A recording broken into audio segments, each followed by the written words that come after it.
دوسرا تراویح کے بارے میں دو چار باتیں عرض کر کے انشاءاللہ پھر میں جوابات کی طرف آتا ہوں کہ یاد رکھیں کہ تراویح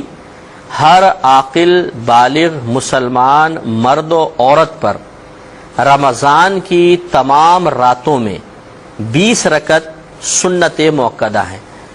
سنت موقدہ کا حکم یہ ہوتا ہے کہ ایک دو بار چھوڑا تو برا کیا، اگر چھوڑنے کی عادت بنا لیں گے تو گناہگار ہوں گے۔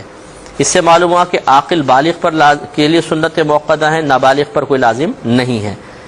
پھر مرد عورت دونوں کے لیے ہیں، یہ نہیں کہ بہنیں سوچیں شاید یہ مردوں کی عبادت ہے ہماری نہیں، ایسا نہیں ہوتا۔ رمضان کی تمام راتوں میں پڑھنی ہوتی ہے، لہٰذا جو بعض بھائی بہن 10 روزہ تراویح اٹینڈ کر لیتے ہیں، 20 روزہ، وہ یہ سمجھتے ہیں کہ ہم نے چونکہ پورا قرآن 10 روز میں سن لیا تو اب ہمارے لیے بقیہ دنوں میں راتوں میں تراویح پڑھنا کوئی لازم نہیں رہا۔ یہ غلط ہے۔ یاد رکھیں کہ پورے رمضان میں ایک قرآن کا ختم یہ الگ سنت ہے،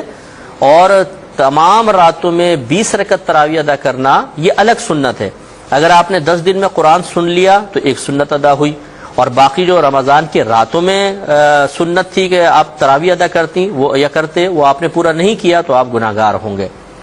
اسی طریقے سے 20 رکعت تراویح سنت موقدہ ہے، 8 رکعت نہیں، 12 رکعت نہیں۔ بعض ہمارے بھائی بہن اگرچہ یہ کوئی قاعدہ شرعیہ نہیں ہے لیکن وہ کہتے ہیں کہ جی حرمین میں جو کچھ ہو رہا ہے حرمین طیبین میں وہ ہمارے لیے دلیل ہے۔ بعض لوگ کہتے ہیں، اگرچہ میں اس کو دلیل نہیں سمجھتا ہوں، ہمارے لیے قرآن و حدیث دلیل ہے، لیکن میں عرض کر رہا ہوں کہ بعض حرمین طیبین کی مثال دیتے ہیں ہر چیز کے اندر، دیکھیں حرمین طیبین میں ایسا ہو رہا ہے، دیکھیں وہاں پر ایسا ہو رہا ہے، تو یاد رکھیں کہ وہاں پر بھی پوری 20 رکعت تراویح باجماعت رمضان کی تمام راتوں میں ادا کی جاتی ہے۔ تو جو لوگ کم از کم حرمین طیبین کو کہتے ہیں کہ ہم اس کو فالو کریں گے تو وہ ذرا غور و تفکر کر لیں کہ آخر ان کے پاس بھی کوئی شرعی دلیل ہی ہوگی نا، آنکھیں بند کر کے تو ایسا نہیں ہے کہ وہ 20 رکعت تراویح پڑھ رہے ہیں، تو یقینی سی بات ہے کسی نہ کسی دلیل سے پڑھ رہے ہوں گے۔ تو 20 رکعت تراویح رمضان کی تمام راتوں میں پڑھنی ہے۔ پھر یاد رکھیں کہ اس کی جماعت سنت موقدہ علی الکفایہ ہے۔ سنت موقدہ علی الکفایہ کا مطلب یہ ہے کہ محلے میں سے اگر چند لوگ بھی مسجد میں جا کے جماعت میں شامل ہو گئے تو باقی تمام بری الذمہ ہیں۔ اس کا مطلب یہ نہیں ہے کہ میں آپ کو جماعت سے ہٹانے کی کوشش کر رہا ہوں، بلکہ ایک نفس مسئلہ بیان کرنا مقصود ہے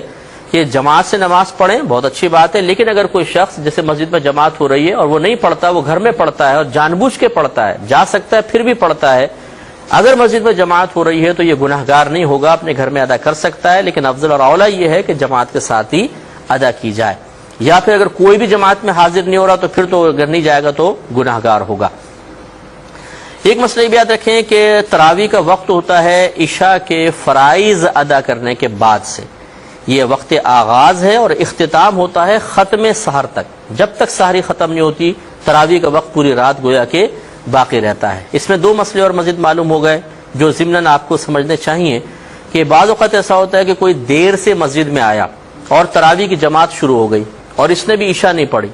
اگر یہ ڈائریکٹ جا کے تراویح کی جماعت میں شامل ہو جائے تو آخر تک جتنا بھی یہ پڑھتا رہے گا سب نفل نماز ہوگی، تراویح کی سنت موقدہ ادا نہیں ہوگی، کیونکہ تراویح کا وقت شروع ہی تب ہوتا ہے جب عشاء کے فرض ادا کر لیے گئے ہوں۔ لہٰذا ایسے جو بھائی دیر سے پہنچے ان کو چاہیے کہ پہلے ہٹ کر کہیں علیحدہ 4 فرض کم از کم ادا کر لیں، پھر فوراً تراویح میں شامل ہو جائے، باقی جو ہے وہ سنن نوافل وغیرہ بعد میں ادا کر لیے جائیں۔ یہ اور دوسرا مسئلہ معلوم ہوا کہ تراویح کا، جیسے بعض بھائی سمجھتے ہیں کہ 12 بجے تک تراویح کا وقت ہوتا ہے، بعض کہتے ہیں جماعت سے تراویح پڑھ لی تو وہ صحیح ہے ورنہ اس کے بعد نہیں ہو سکتی، یہ سب غلط ہے۔ سحری کے ختم ہونے تک تراویح آپ پڑھ سکتے ہیں، لہٰذا امید ہے کہ یہ تمام مسائل اگر آپ ذہن میں رکھیں گے تو تراویح سے متعلق کوئی آپ کو پریشانی نہیں رہے گی۔ ترغیباً ایک بات عرض کر کے پھر انشاءاللہ جوابات کی طرف آتے ہیں کہ ہم سحری میں اٹھیں گے ہی، کوشش یہ کیجئے کہ اگر آپ سو کر اٹھتے ہیں تو 2 رکعت نفل بنیت تہجد ضرور ادا کر لیں، کہ کم از کم چلیں 1 مہینہ ہی صحیح، لیکن ہم تہجد اگر پڑھ لیں گے تو ہمارا شمار بروز قیامت انشاءاللہ کچھ نہ کچھ صحیح لیکن تہجد گزاروں میں ہوگا۔ تو امید ہے کہ ہمارے بھائی بہن اس پر توجہ فرمائیں گے۔